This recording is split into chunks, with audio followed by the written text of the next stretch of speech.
La prehistoria es el periodo de tiempo transcurrido desde la aparición de los primeros homínidos, antecesores del Homo sapiens, hasta que tenemos constancia de la existencia de documentos escritos, algo que ocurrió en primer lugar en el Oriente Próximo hacia el 3500 a.C. Durante este periodo vamos a ver cómo el hombre pasa de vivir en cavernas a ver la aparición de sociedades complejas que dieron lugar a los primeros estados y civilizaciones. Todo esto ocurrió en más de 2,5 millones de años. Los historiadores solían dividir la prehistoria en dos periodos, la Edad de Piedra y la Edad de los Metales. Dentro de la Edad de Piedra tenemos tres periodos: Paleolítico, Mesolítico, que es una época de transición, y Neolítico. El Paleolítico es el periodo más largo de la existencia del ser humano. De hecho, abarca más de un 99% de la misma. En el Paleolítico, el hombre, y cuando decimos hombre no nos referimos al Homo sapiens actual, sino también a sus antepasados del género Homo, aprende a tallar pequeños utensilios de piedra, de hueso y de asta de animal.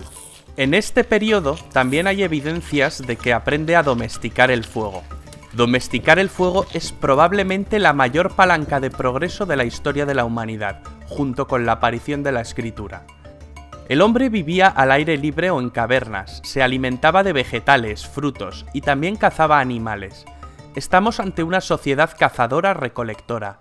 Aunque pudiese vivir temporadas en una misma cueva, para subsistir debía moverse a aquellas zonas donde abundase más la comida. Es decir, el hombre era nómada. Los expertos sitúan la aparición del primer Homo sapiens, el primer ser humano moderno, en África. La denominan Eva mitocondrial, y de aquí surgió toda la humanidad. Sería como nuestra tatarabuela. El Homo sapiens acabó colonizando toda la Tierra y se encontró con diferentes especies del género Homo que habían evolucionado de manera distinta en diferentes partes del mundo. Por ejemplo, cuando llegó a Europa convivió con el hombre de Neandertal. El hombre era nómada, pero todo esto empezó a cambiar con la revolución neolítica. El clima de la Tierra empezó a variar, la temperatura aumentó y la retirada de los hielos hacia el 10.000 a.C. dificultó la recogida de vegetales y disminuyó la caza. Se va a extinguir toda la megafauna de este periodo: megaterios, dientes de sable, mamuts. Estamos ante el fin de la última glaciación. Se denomina revolución neolítica a una transformación radical de la humanidad en cuanto a su modo de vivir. La sociedad pasa de ser nómada a sedentaria. Neolítico significa piedra nueva, pues el hombre desarrolla una industria lítica más sofisticada donde la piedra se pulimenta, distinguiéndose de la industria lítica del Paleolítico, mucho menos refinada. Pero esta no es la verdadera revolución acontecida en el Neolítico. La verdadera revolución fue la aparición de la agricultura y la ganadería. ¿Cómo aparece la agricultura y la ganadería? El hombre se tuvo que conformar con lo poco que le ofrecía el nuevo ecosistema: jabalíes, cabras, conejos. Muchas zonas de la Tierra se convirtieron en zonas desérticas. El hombre se instaló en las cuencas de los ríos que eran fértiles: el Nilo, el Tigris, el Éufrates.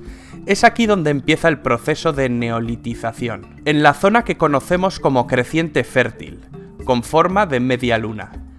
Este cambio no se produjo de forma rápida, ni de la misma manera en todos los lugares, y tampoco ocasionó el abandono de las anteriores formas de vida. La domesticación de animales se produce en esta época, a excepción de la domesticación del perro, que es anterior. Después del perro le llegó el turno a la cabra, a la oveja, al cerdo. El hombre también aprende a domesticar las especies vegetales y a controlar las cosechas. Los primeros cultivos son de trigo, cebada y leguminosas como la lenteja, el garbanzo y el guisante. Todo esto permitió al hombre producir sus propios alimentos y no ir tras ellos. Ya no tiene que cambiar su lugar de residencia. Solo en aquellas zonas de mejores condiciones climáticas y de fertilidad, la sedentarización fue un hecho. Los primeros agricultores desarrollan el sentido de la propiedad, trabajan y se agrupan en poblados. Podemos citar como los poblados neolíticos más importantes a Jericó, Palestina, Tel Mureybet, Siria, y Cataluyuk, península de Anatolia. Estos poblados empiezan a tener excedentes de alimento que pueden almacenar siempre y cuando las cosechas fueran buenas, pues el nuevo sistema productivo podía irse al traste si no llovía o los vecinos de los poblados de al lado les robaban el alimento. Con el excedente surge el comercio y también la necesidad de protección. La sociedad se jerarquiza. En este contexto aparecen los estados y los ejércitos. En Mesopotamia se suceden a lo largo de 3 milenios diversos pueblos que fundan civilizaciones: sumerios, acadios, babilonios, asirios. La escritura nace en Mesopotamia, a partir de algún sistema contable que servía para contar el ganado y las cantidades de grano. Es la escritura cuneiforme, a base de pictogramas que grababan con un punzón en tablas de arcilla que después cocían. Estamos ya en el año aproximadamente 3500 a.C. Es en este punto cuando el ser prehistórico comienza a escribir la historia. La historia del dinero. Al inicio de la historia, no existían monedas ni billetes para pagar los bienes o servicios. Las personas practicaban el trueque o intercambio. Por ejemplo, un señor entregaba un pescado a cambio de una cabrita. Más tarde, conforme las sociedades se desarrollaron, las necesidades aumentaron, por lo cual se hizo necesario que existiera un medio de intercambio más práctico y cómodo que el trueque. Al principio se utilizaron granos de cacao, ostras, sal o metales preciosos, como el oro o la plata. Más adelante, surgió la necesidad de que el medio de intercambio fuera más eficiente. Por esta razón, se inventó la moneda metálica y un poco más tarde, el billete o papel moneda.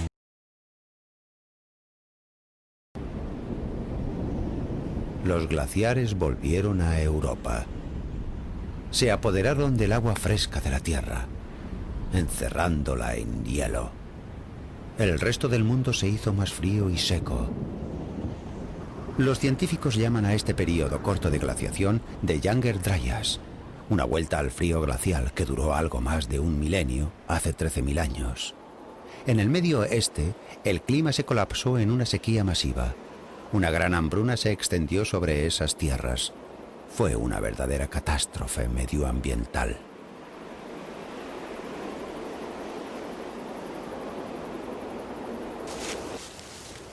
Los Natufians se vieron obligados a abandonar sus asentamientos para siempre.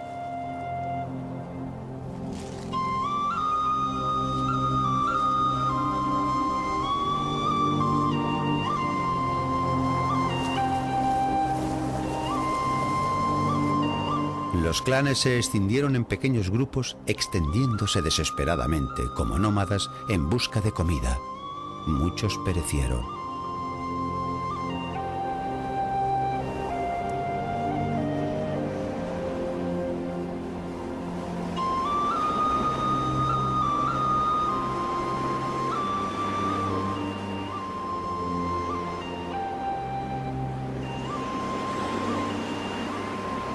Entonces a los Natufians se les brindó una pequeña posibilidad de supervivencia.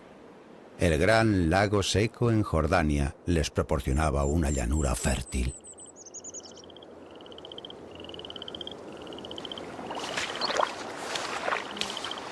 Fue aquí, en las costas del actual lago Galilea, que los Natufian se refugiaron para intentar sobrevivir.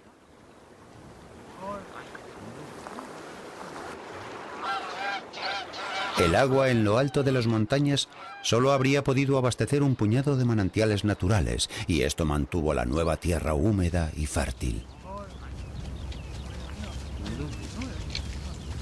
Ahora los Natufian se enfrentaban a un reto profundo. Tenían agua abundante, pero estos oasis eran muy diferentes de las cordilleras y espacios que conocían.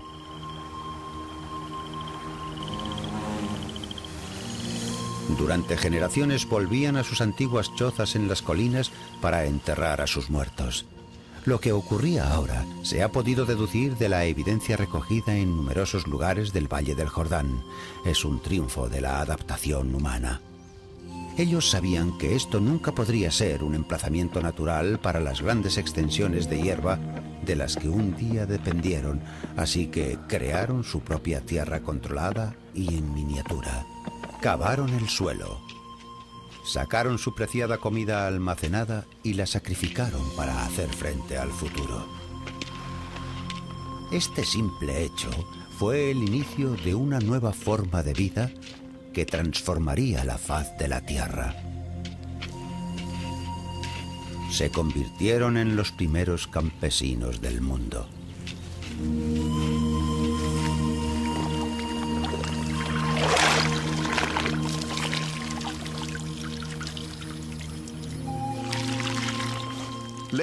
Los últimos Natufians tuvieron que adaptarse a las nuevas condiciones que sus ancestros no habían conocido antes y se enfrentaron a dos opciones. Una opción era marcharse y la otra opción era cambiar la estrategia de subsistencia para cambiar el modo de vida.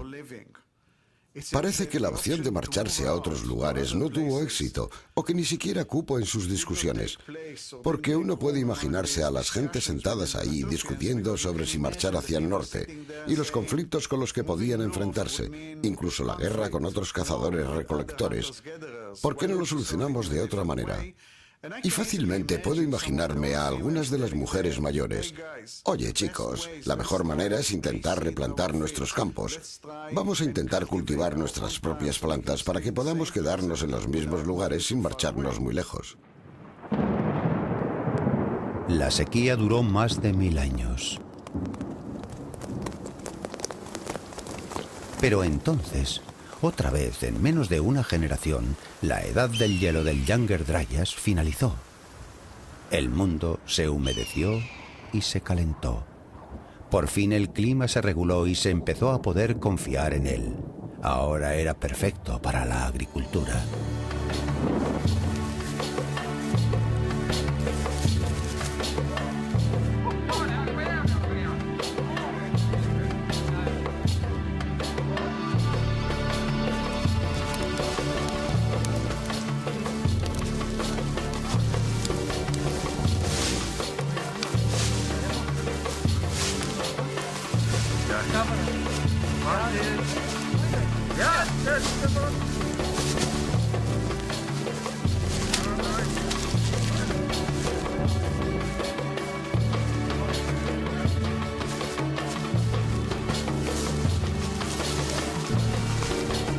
Estos campesinos construyeron algo que solo ha ocurrido unas pocas veces en la historia de la especie humana. Inventaron todo un nuevo estilo de vida.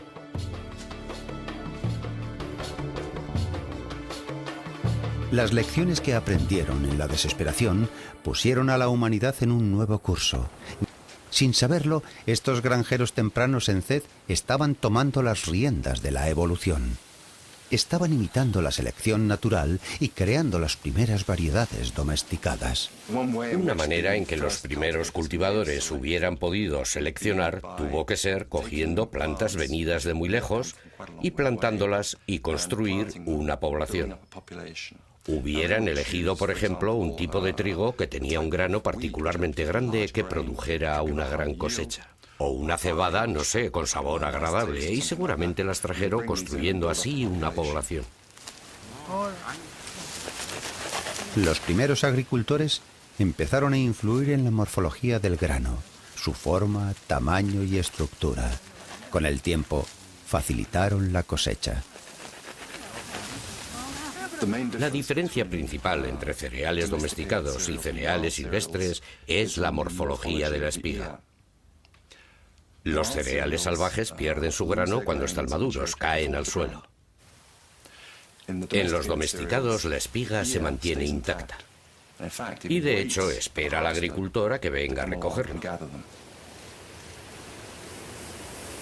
Los granos de cereal tardaron muchos cientos de años en cambiar de sus viejos ancestros más pequeños a los frutos que reconocemos hoy en día.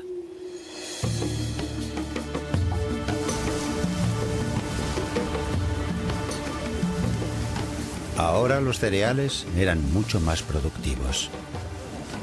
Pero había un inconveniente. Las cosechas se habían convertido en un asunto muy serio. Una cadena de producción implacable, de cosechar a aventar y moler. Era un trabajo muy intenso. La vida era mucho menos libre.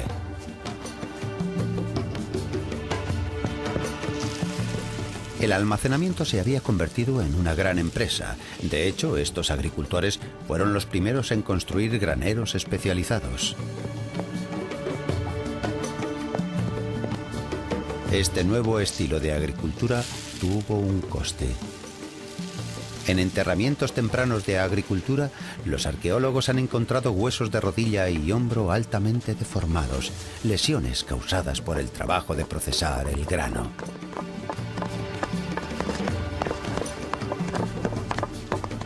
Y estas gentes ya no tenían tiempo de fabricar los preciosos morteros de los Natufians. En su lugar, utilizaban herramientas prácticas para procesar grandes volúmenes de grano.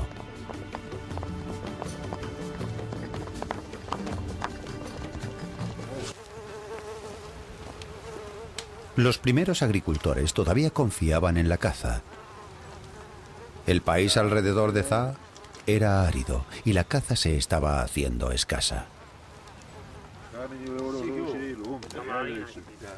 Conseguir la suficiente carne era un problema. Necesitaban mejorar sus posibilidades de caza, así que desarrollaron su propia versión del arco y flechas. Es un arma delicada y cada flecha es difícil de hacer.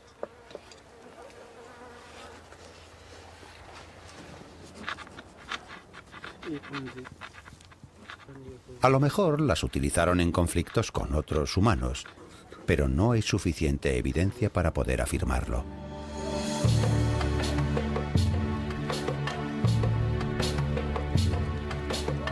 En el largo viaje humano, finalmente podemos decir que estas gentes agricultoras se habían asentado. Tenían un pueblo, barro y casas de piedra con una puerta y una lumbre construida para una sola familia. Vivían en una pequeña comunidad.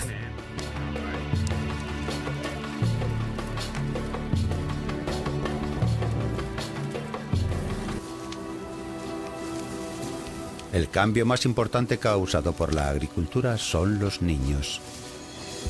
Una familia podía ahora alimentar muchos niños. Después de todo, muchas manos hacen más ligero el trabajo.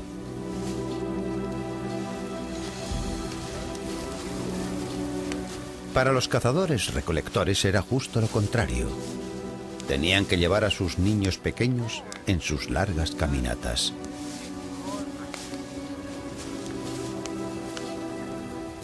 Ahora las familias podían incluso cuidar a varias generaciones para dar a la comunidad el bagaje de su sabiduría. El problema es que los granjeros vivían ya en la rutina. Inevitablemente las poblaciones crecen. Más gente, más agricultura. Más comida, más gente. Los humanos vivían ya a otra escala, como nunca antes. Fue un reto inmenso. Las gentes tuvieron que organizarse. Ahora necesitaban líderes.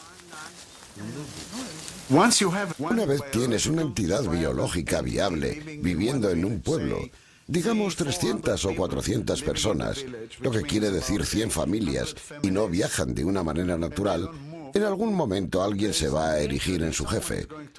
Así que ya tienes el comienzo. La emergencia de instituciones sociales. Los mayores, a lo mejor un jefe, quizás un chamán, etc.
el Museo de la Numismática, ubicado en Toluca, se exhibe en una de sus salas cacao como moneda. Los pueblos mesoamericanos utilizaron la semilla del cacao como método de cambio antes de la conquista europea. En la época prehispánica, el cacao se plantaba en las grandes huertas que pertenecían a la nobleza. Así, la circulación del cacao tenía un vínculo con esta desde su cultivo. Entre los usos del cacao se encuentra como bebida, alimento, medicina y desde luego moneda. Desde mediados del siglo XIII, los mexicas llegaron al altiplano central y sometieron por armas a los pueblos vecinos, construyendo un imperio donde se exigía el pago de tributo en distintos objetos como mantas de algodón, maíz, frijol, pieles y cacao.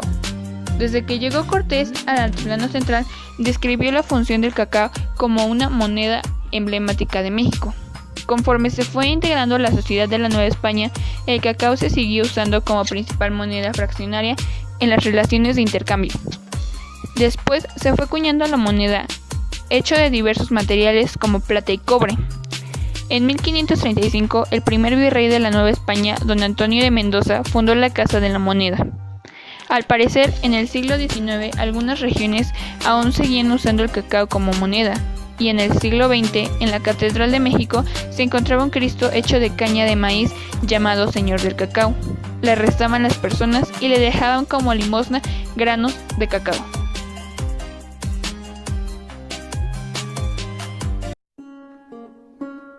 Todos conocemos las intrépidas aventuras de exploradores como Marco Polo, Cristóbal Colón, Francis Drake y Vasco da Gama en los siglos XV y XVI. No eran aventureros en busca de emociones y descubrimientos, sino hombres recios de negocios, dispuestos a arriesgarlo todo para cumplir sus sueños de riqueza. Para el siglo XVI, la legendaria Ruta de la Seda, que cruzaba desde China, lo que hoy es Kazajstán, Uzbekistán, Afganistán y el Medio Oriente hasta llegar a Europa, llevaba más de 1000 años siendo utilizada por las caravanas de mercaderes. Los comerciantes europeos iban al oriente con X, Y y Z y regresaban con sedas, oro, piedras preciosas y el producto más lucrativo de todos, las especias. En la despensa de casi todos los hogares del mundo occidental vemos especias como canela, nuez moscada y pimienta, pero en el siglo XVI eran lujos para pocas personas y quienes controlaron su comercio se volvieron extremadamente ricos. Los intermediarios del Medio Oriente compraban en Oriente especias a bajo precio y las vendían a los comerciantes europeos por una cifra supremamente mayor. Estos, a su vez, las entregaban a sus clientes por un precio que multiplicaba nuevamente el anterior. El comercio estaba estrictamente controlado y el aumento de precio en cada eslabón de la cadena era un secreto celosamente guardado. Cuando los primeros comerciantes europeos descubrieron los precios en el lugar de origen, al otro lado del mundo, quedaron atónitos. La pimienta costaba en la India durante el siglo XV 3 ducados por quintal. El ducado era la moneda predominante, acuñada en oro y con un peso cercano a una onza. El quintal era una unidad de peso equivalente a unas 125 libras. En moneda de hoy, sería como comprar 125 libras de pimienta en Calcuta por $4,000 y venderlas en Venecia por $120,000, un aumento de precio de más del 3.200%. El comercio de la nuez moscada era aún más lucrativo. Un quintal de nuez moscada, comprado por los mismos $4,000, se vendía en Londres o París por la sorprendente cifra de $2,1 millones. Un volumen similar de cocaína, un quintal o 125 libras, costaría hoy unos $125,000 en la fuente y su venta al por mayor en Nueva York produciría $1,7 millones. Aunque asombrosa, esta ganancia aumenta el precio en apenas 1.300%.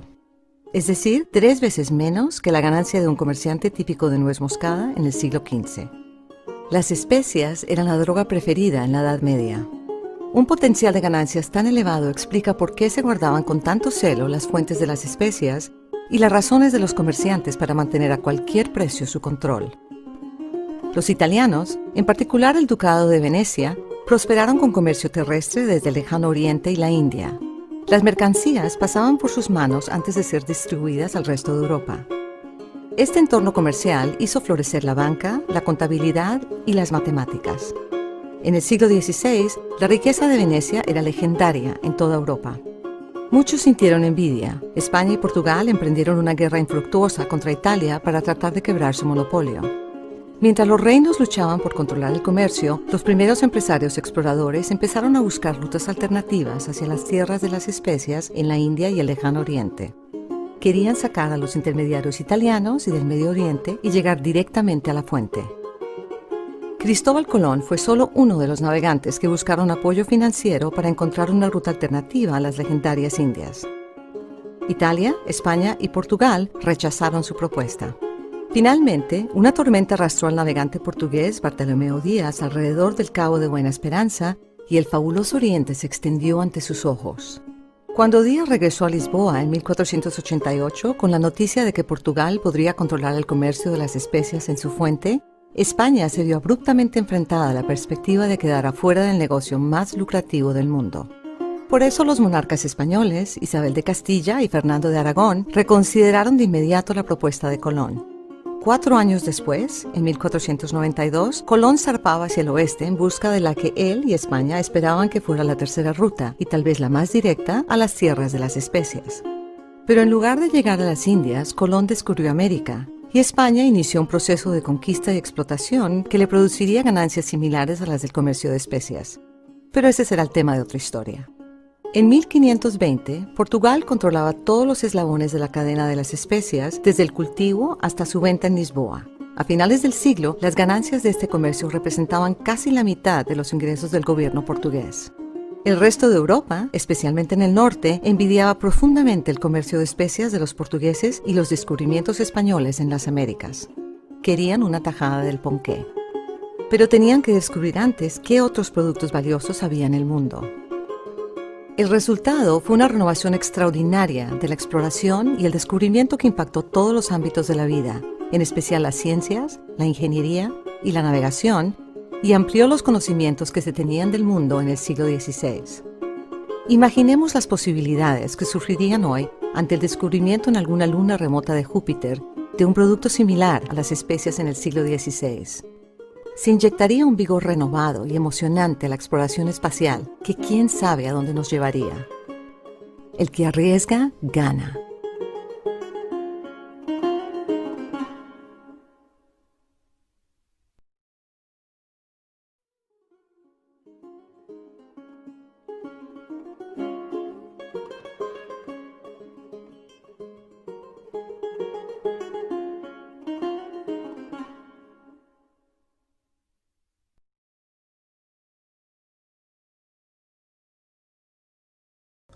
Hola amigos y bienvenidos una vez más a En Busca de la Verdad. Hoy vamos a hablar de uno de los objetos más preciados por todos nosotros. Vamos a hablar de la historia del dinero. Si quieres saber más, no te vayas, quédate con nosotros.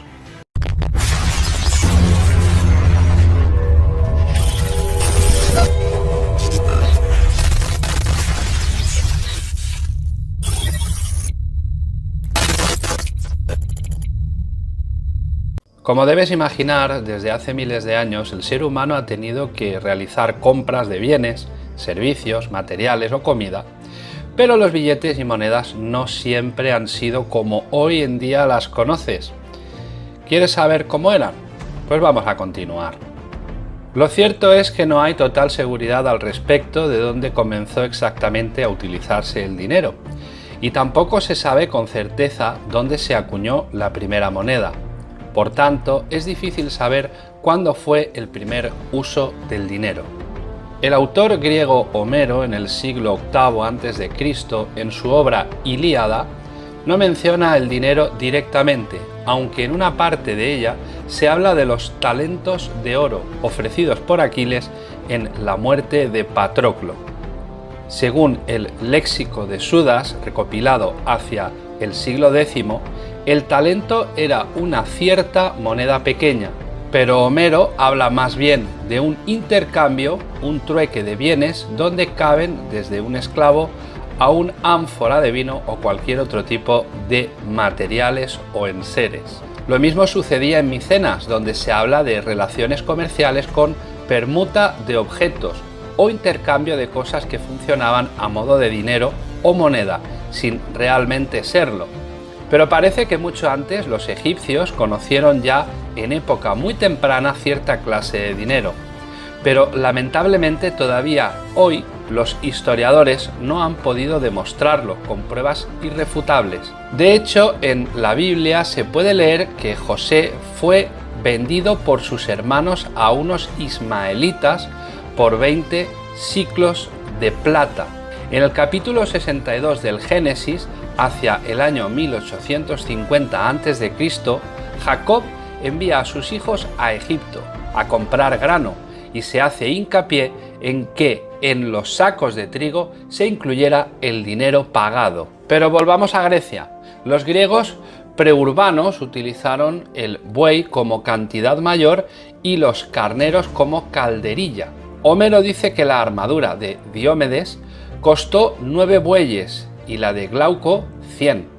No tuvieron monedas con anterioridad al siglo VI a.C., en que se empezaron a acuñar en las islas de Egina y Eubea.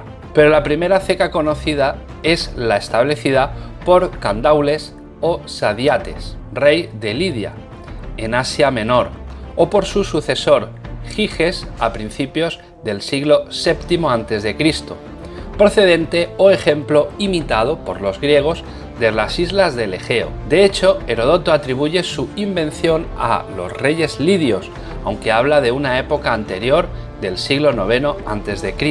Los lidios pudieron haber conocido esta práctica de los hititas. El lexicógrafo Pollux afirma en su Onomasticón que era difícil discernir si el primero en emitir moneda fue el rey de Argos, Fidón o los reyes lidios. Los lidios acuñaban lingotes de oro y monedas de electro, una aleación natural de plata y oro.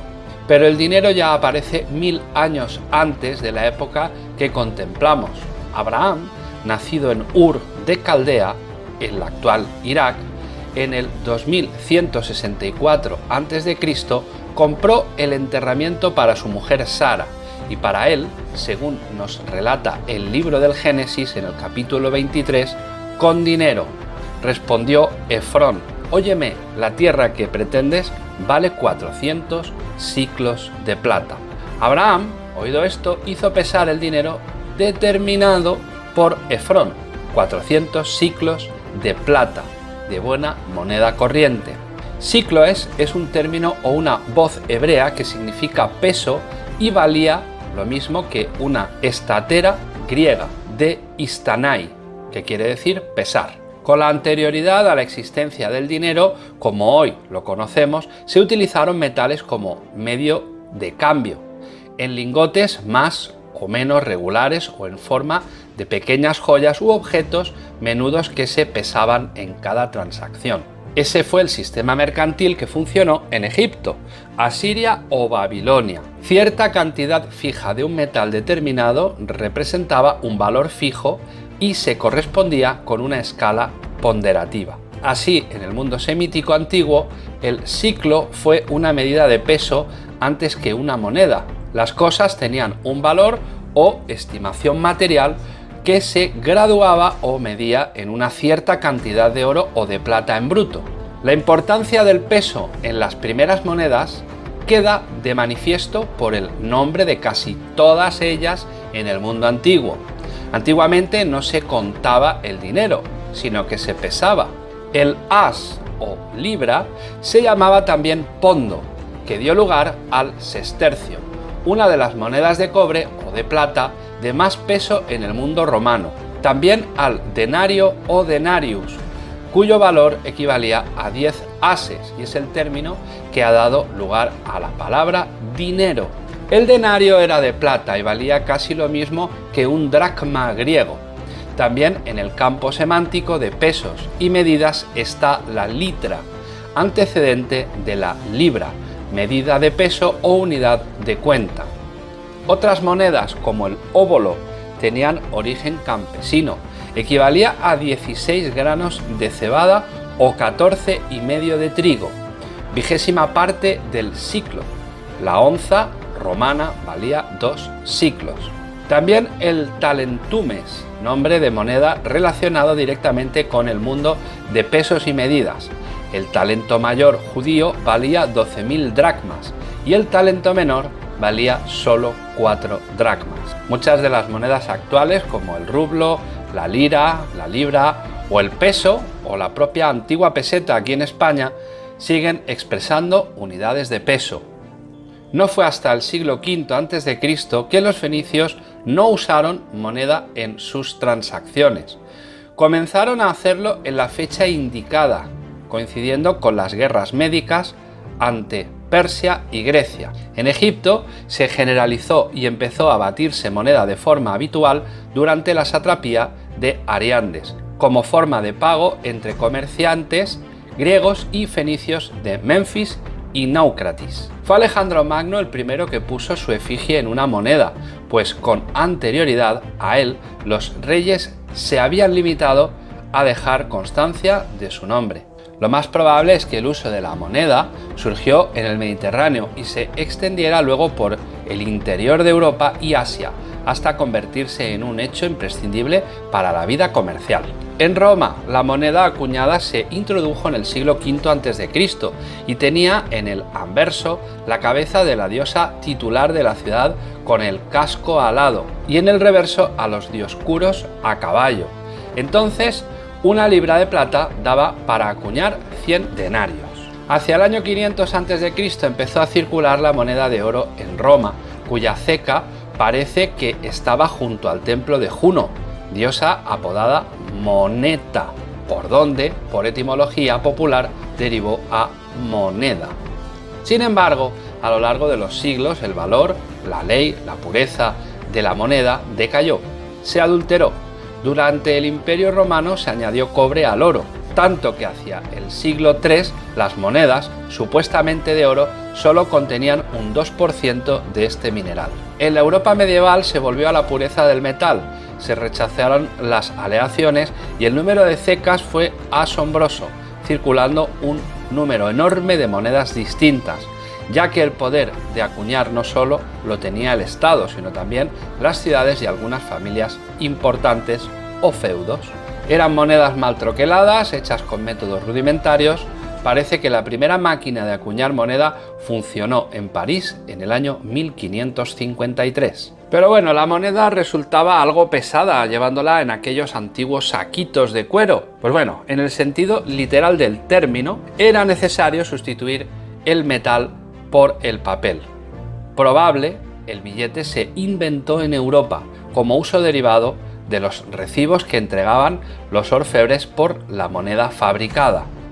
También se sabe que los templarios utilizaban pues como una especie de letra de cambio, donde la persona explicaba o daba sus bienes a la orden y la orden templaria les extendía pues una carta, y cuando llegaban estos a su destino a Tierra Santa, ellos se quedaban el valor del 2%, pero conservaban su dinero en una letra de cambio. Pero los billetes tal y como los conocemos se fabricaron en Europa, concretamente en el Banco de Suecia, a título provisional una serie de billetes en 1661.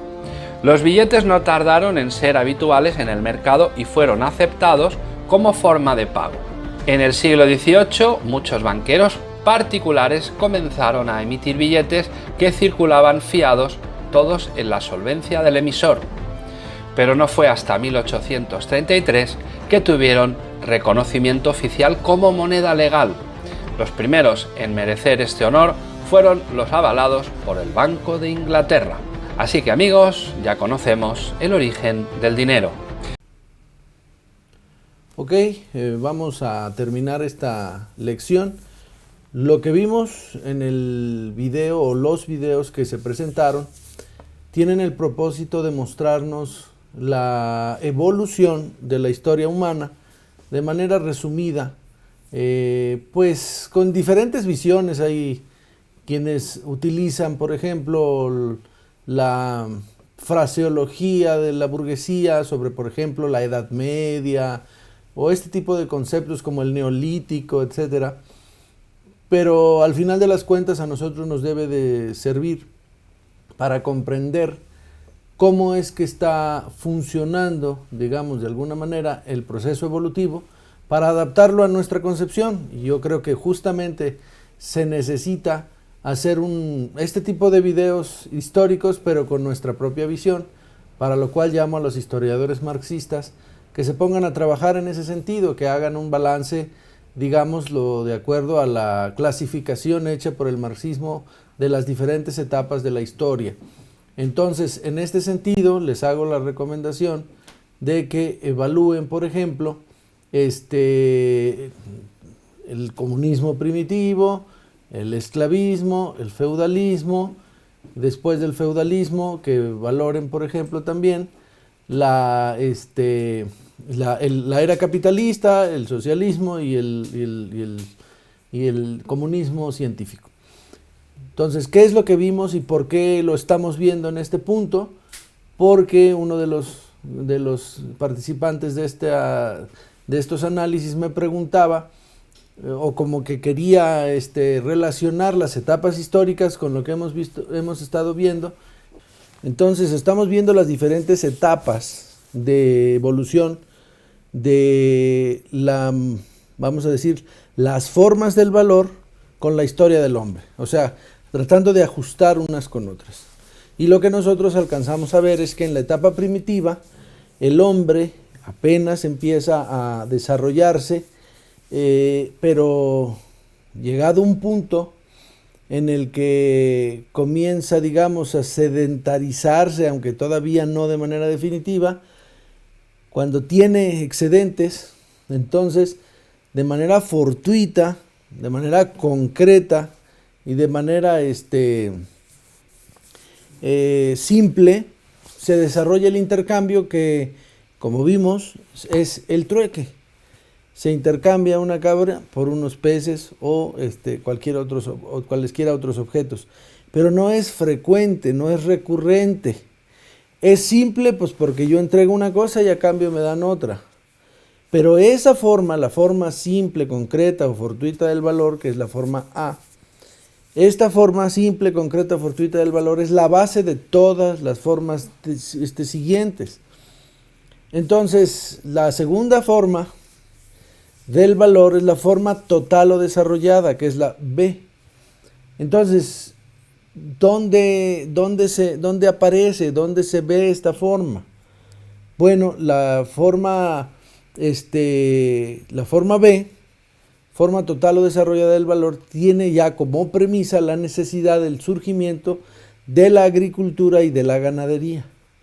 ¿Por qué razón? Bueno, porque la ganadería y la agricultura, una vez que empiezan a operar, lo que hacen es garantizar en esa operación que el individuo se asiente en un punto y surja el excedente económico.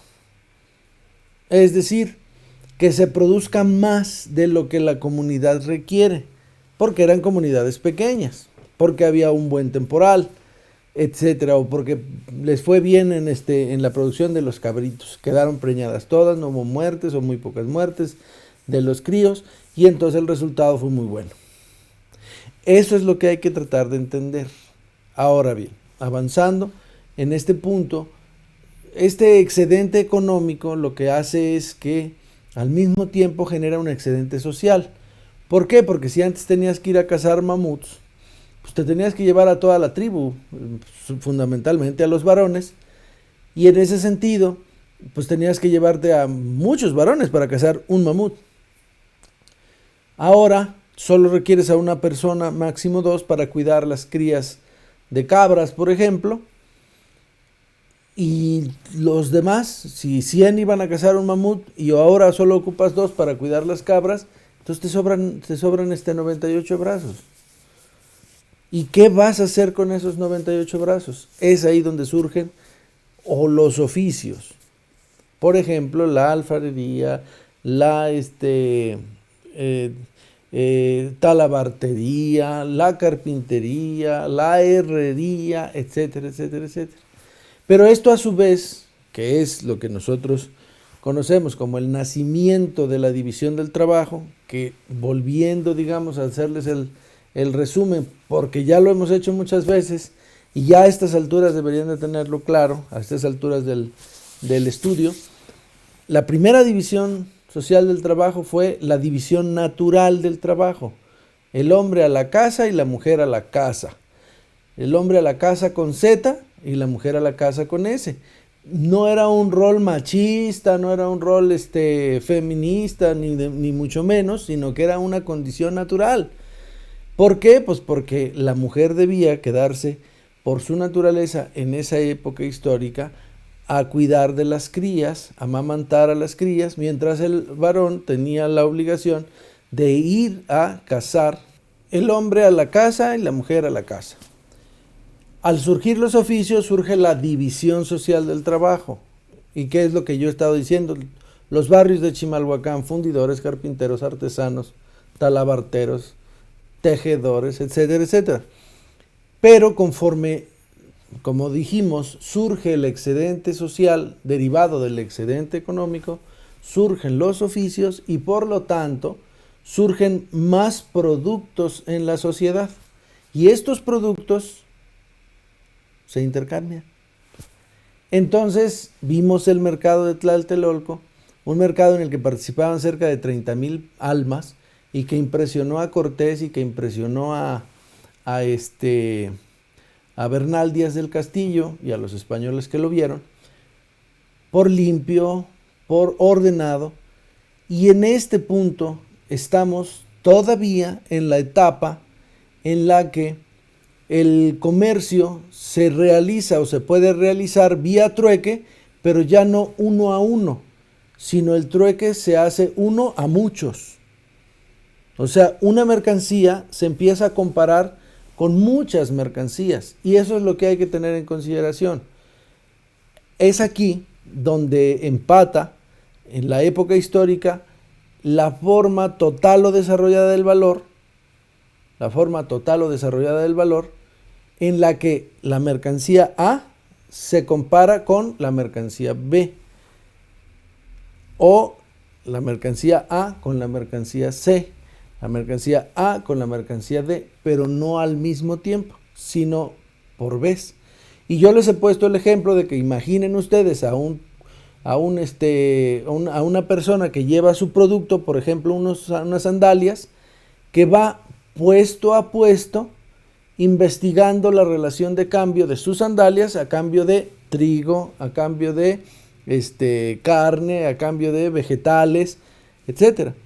De tal suerte que las relaciones de cambio se van formando por turno, ¿verdad? Pero esta relación es la que se llama como forma total o desarrollada del valor, pero tiene deficiencias. Y una deficiencia es que conforme nacen nuevas mercancías, crece infinitamente la posibilidad de hacer intercambios. Y otra de las deficiencias que ya vimos es pues precisamente que se tienen que hacer relaciones por turno, es decir, una mercancía con otra mercancía y en ese momento excluye a todas las demás. Entonces ya nada más basta, como si dijéramos, una mercancía se expresa sobre todas las demás. Entonces lo único que haría falta, como si dijéramos, es que volteemos la relación, que intercambiemos los factores y entonces ahora tengamos a todas las mercancías expresadas con un solo equivalente. Y esa es la forma C, que es la forma equivalencial. Es decir, todas las mercancías ya no se expresan, digamos, por turno, una a una, sino todas las mercancías se expresan en una sola, que es el equivalente. Y es ahí donde vimos en el origen del dinero el uso, por ejemplo, de la vaca, el uso de la sal, el uso de del cacao en México, que ahí les puse un video especial para eso, en el que servían como moneda, vamos a decir, pero con imperfecciones. Porque finalmente el ganado, pues para trasladarlo de un punto a otro, pues era muy costoso. El cacao, pues al final de las cuentas podía tener momentos en el que se podía echar a perder, etcétera, etcétera. Es cuando surgen los metales preciosos. Pero para eso les puse especialmente el comercio de las especias para que vean ustedes cómo con la circunnavegación del África y con el descubrimiento de América se desarrolla ampliamente el comercio y entonces se requerían un equivalente que fuera duradero, que almacenara, como si dijéramos, valor por sí mismo, aunque eso es discutible. El problema o sea, no hay ninguna mercancía que tenga valor intrínseco. Todas las mercancías tienen valor gracias al trabajo del hombre, pero sí son más valiosas en virtud de que hay poco oro en el mundo y sacarlo u obtenerlo es muy costoso y por ende cada pedacito de oro tiene mucho valor porque representa mucho trabajo sacarlo. Entonces, al final los metales preciosos se vieron como mecanismos para poder almacenar, cambiar, fundir, modificar el equivalente general de tal suerte que acuñado en moneda pudiera representar mucho valor en poco espacio. Y es así como surge la forma dinero, que es la forma dinero, que estudiaremos más adelante con más detalle. Entonces, resumo. Surge la división natural del trabajo, donde el hombre iba a la casa y la mujer a la casa, comunismo primitivo. Todo era de todos. Y entonces, en esas condiciones, una tribu que de pronto cazó de más puede intercambiar su excedente económico con otra tribu que pudo recolectar muchos más frutos porque fue una buena temporada. Pero eso es simple, porque no tiene mayor dificultad, concreto, porque se intercambia una cosa con otra y no hay que usar la abstracción, sino que se percibe y palpa, y fortuito. El intercambio fortuito no es recurrente, es casual. Entonces esa es la etapa en la que se relaciona la forma simple, concreta o fortuita del valor con el desarrollo social de la humanidad. Es el trueque. Pero el trueque al mismo tiempo está relacionado con algo muy importante, que es la base de todas las demás formas del valor. Entonces, ¿cómo se explica la forma dinero? A partir de la forma simple, concreta y fortuita del valor. Esa es la aportación científica de Marx. Avanzamos. Surge el descubrimiento de la agricultura, surge el descubrimiento de la ganadería, y el hombre en las márgenes de los ríos se sedentariza. Ahí se establece en pequeñas comunidades. Entonces, como ya no tiene que ir a cazar o recolectar como antes, que tenía que estarse moviendo y era nómada, ahora establecido, con la agricultura y con la ganadería surge el excedente económico y derivado del excedente económico, el excedente social. Es decir, ahora poniendo a trabajar la tierra y poniendo a reproducir los animalitos, entonces da como resultado algo muy curioso, el hecho de que antes, por ejemplo, pusimos el ejemplo, requeríamos 100 personas para cazar un mamut, y ahora requerimos solo 2 personas para cuidar a las ovejas o al ganado domesticado. ¿Qué significa esto? Significa que ahora te sobran 98 brazos. ¿Qué vas a hacer con esos 98 brazos? Surgen los oficios. Segunda división del trabajo, que es la división social del trabajo.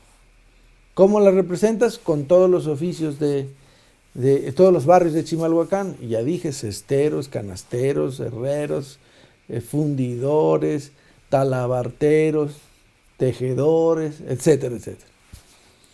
Y estos aportan nuevos productos al mercado. Y entonces, todavía en una época de intercambio de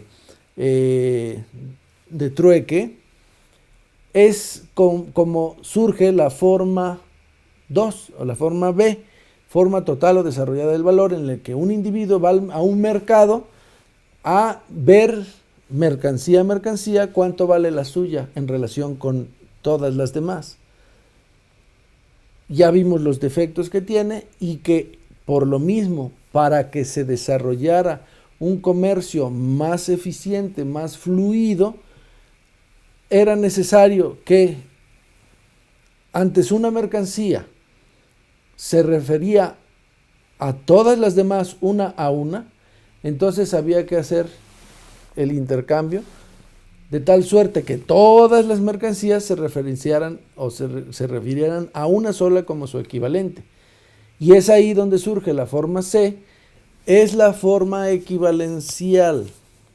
Es decir, todas las mercancías se refieren a solo una como su equivalente.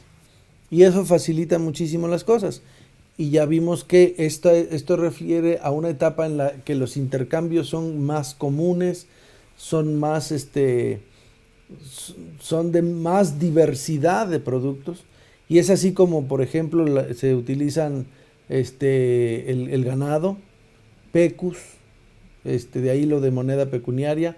Surge, por ejemplo, la sal, porque es divisible, el cacao en México, entre otros productos que se han utilizado a lo largo de la historia. Y entonces ya el paso de la forma equivalencial a la forma dinero, en la que ya hay un gran intercambio nacional e internacional, de manera que es necesario el reconocimiento de ciertos elementos que toda la comunidad reconozca como concentradores de valor, digámoslo así. Entonces, y además de alta durabilidad, maleables, es decir, manejables, es como entonces simplemente de la forma C, que es la forma equivalencial, pasamos casi de manera automática a la forma dinero. Así es como opera, así es como lo podemos ver este repaso de la historia. Y aquí dejamos el tema. Entonces, vamos a pasar a ver las formas que nos faltan del dinero, la forma dinero, las formas del valor, en este caso la forma dinero, pero con este repaso ya podemos ubicar históricamente qué es lo que está pasando. Y aquí la dejamos, nos vemos el próximo viernes para que de esta manera podamos profundizar en el estudio de las formas del valor, que como vimos son 4 y que nos las debemos de grabar. Son la forma A, o sea, la forma simple, concreta o fortuita del valor, la forma total o desarrollada del valor, la forma equivalencial y la forma dinero. Nos vemos en la próxima y muchas gracias.